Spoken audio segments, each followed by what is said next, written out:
There is a moment that almost every person on this planet has experienced. You are lying in bed, staring at the ceiling, and you have this overwhelming sense that your life should be more than what it currently is. You feel it in your chest. This quiet, aching awareness that something is off. And then morning comes, and you go through the exact same routine as yesterday, and the day after that. And somehow, months pass, and nothing changes. Today I want to talk about why that happens. Not the surface-level reasons you have already heard 1,000 times. I am talking about the deep psychological trap that is specifically designed by your own brain to keep you exactly where you are. And once you understand it, you will never see your own behavior the same way again. Let me start with something that might feel uncomfortable. The majority of people who feel stuck are not stuck because of bad luck, lack of talent, or limited opportunity. They are stuck because of something called identity protection.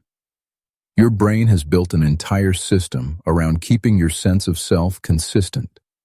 Whatever you believe about yourself right now, whether you see yourself as someone who is creative, someone who struggles with money, someone who is not the kind of person who goes to the gym, your brain will quietly and relentlessly work to make your reality match that story. It is not doing this to hurt you. It is doing this because consistency feels safe, predictability feels safe, and your brain is fundamentally in the business of keeping you alive and secure. But here is where it becomes a trap. When you try to change, when you try to build a new habit or pursue a bigger goal, your brain does not experience that as growth. It experiences that as a threat. Because change means uncertainty. Change means the old story about who you are might be wrong. And for your brain, being wrong about your identity is almost as dangerous as a physical threat. So it fights back. Not with logic, not with obvious resistance. It fights back in subtle, devious ways that feel completely rational to you in the moment. Think about the last time you had a genuinely good idea. A business you wanted to start. A creative project you were excited about. A relationship you wanted to improve. What happened after the initial spark? For most people, something called cognitive discounting kicks in. You start unconsciously minimizing the potential upside of the change while simultaneously magnifying every possible downside. The new job seems riskier than the one you hate. The conversation you need to have seems more dangerous than the silence that is slowly killing the relationship. Starting the gym seems harder than the back pain you have been carrying for 2 years. Your brain is running a quiet cost-benefit analysis, and it is rigging the numbers every single time. Now, I want to introduce you to a concept that I think is one of the most important and least talked about ideas in psychology. It is called the identity gap. The identity gap is the distance between who you currently believe yourself to be and who you would need to become to achieve the thing you want. And the research on this is fascinating. Studies looking at behavior change consistently show that people do not fail because they lack information or strategy. They fail because the new behavior does not match their current self-concept. A person who does not see themselves as athletic will sabotage their own fitness progress at the moment it starts to become real. A person who does not see themselves as successful will unconsciously create situations that return them to a familiar level of struggle. Not because they want to fail, but because success would require them to be someone they do not currently recognize as themselves.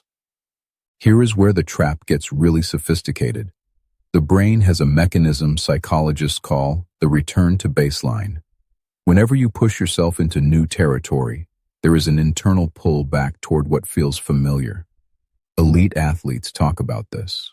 Entrepreneurs talk about this. Artists talk about this. The moment things start to go well, this strange self-sabotage kicks in. You procrastinate on the important work. You start an argument that derails a good thing. You find a reason to skip the habit you were building. Most people blame laziness or lack of discipline, but it is not that. It is your nervous system trying to bring you back to a state it recognizes as you. So what actually breaks this cycle? Because I do not want this video to be another exploration of the problem without a real path forward. The research points to something called identity-first change, and it is fundamentally different from the behavior-first approach that most self-help content is built on. The standard advice is to build habits, follow systems, create routines, and those things matter. But they consistently fail when they are not anchored to a shift in identity. Because a system that exists outside of who you believe you are is always fighting against the current. It requires willpower to maintain, and willpower is a finite resource that your brain will find ways to deplete. Identity-first change works differently. Instead of asking, "What do I need to do?" you start by asking, "Who do I need to become?" And then, critically, you start gathering evidence for that new identity before you fully feel it. This sounds simple, but the psychology behind it is profound.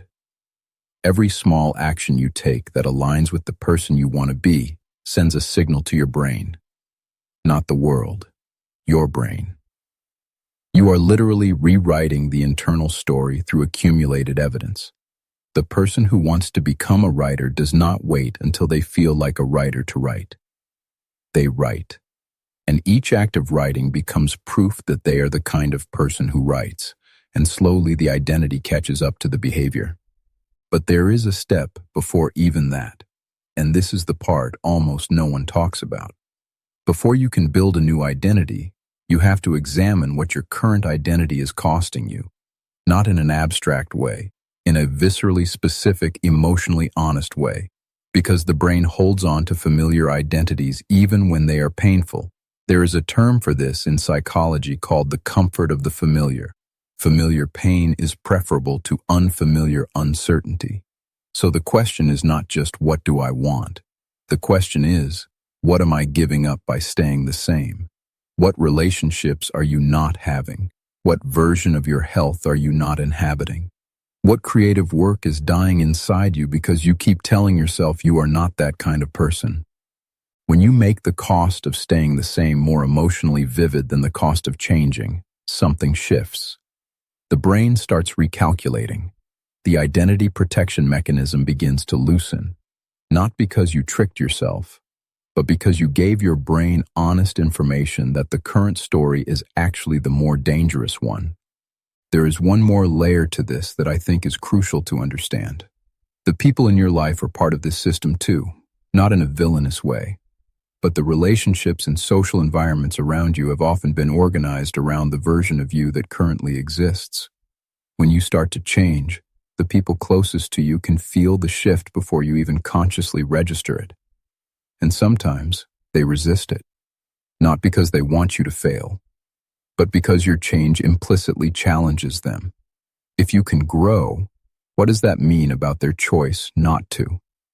This is not something most people are conscious of, but the subtle resistance of the social environment is one of the most powerful forces keeping people exactly where they are. Understanding this does not mean you need to abandon relationships or become isolated, but it does mean that growth often requires you to find new environments, new reference points, new evidence for what is possible. The reason that surrounding yourself with people who are further along the path matters is not inspiration. It is identity recalibration.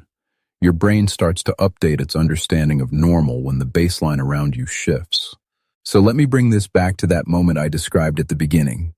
Lying in bed, staring at the ceiling, feeling that something should be more. That feeling is not a malfunction. That feeling is data. It is your deeper intelligence trying to tell you something important. The trap is not the feeling itself. The trap is the morning routine that follows it.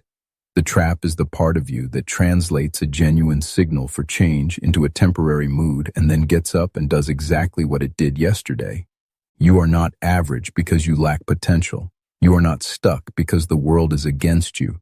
You are in a psychological system that has been calibrated around a specific version of yourself, and that system is doing exactly what it was built to do. The question is whether you are willing to give it new information. Whether you are willing to act as if the new story is already true, even before it feels comfortable, even before the evidence is overwhelming, even before the people around you catch up, that is the work. And it is harder than any productivity hack or morning routine anyone will ever sell you. But it is the only work that actually changes anything at the level that matters. If this video gave you something to think about, I want to hear what came up for you in the comments below. What identity are you currently protecting that might be costing you more than you realize? And before you go, make sure you like, share, and subscribe for more mind-shifting and life-changing content.